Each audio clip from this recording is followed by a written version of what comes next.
I am the Tofu Golem. Please enjoy the video. In this video, I will show you how to make easy mac and cheese. Let's start by gathering our simple ingredients. You'll need about 8 ounces of elbow macaroni, 4 tablespoons of butter, 2 cups of milk, and 2 cups of shredded cheddar cheese. This recipe is perfect for a quick and satisfying meal, coming together in just a few easy steps. Get ready to enjoy a classic comfort food that everyone loves, made right in your own kitchen with minimal fuss.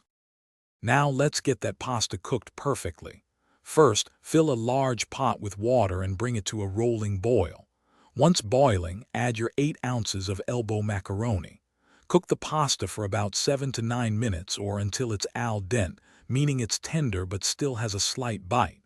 Be sure to stir occasionally to prevent sticking. After cooking, drain the macaroni thoroughly. We want it ready for our delicious cheese sauce. With our pasta ready, it's time for the star of the show, the creamy cheese sauce.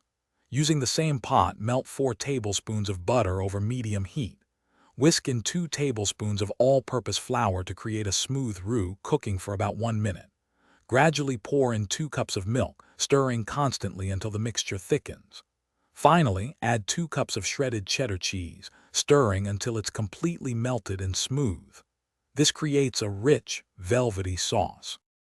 Almost there. Now, gently add your drained elbow macaroni back into the pot with that incredible cheese sauce. Stir everything together carefully, ensuring every piece of pasta is beautifully coated in the creamy goodness. For a little extra flavor, season with a pinch of salt and a dash of black pepper to taste. Your homemade mac and cheese is now ready. Serve it immediately and savor every warm, comforting bite. Enjoy this simple, delicious classic. Thanks for watching. Consider subscribing if we helped you today.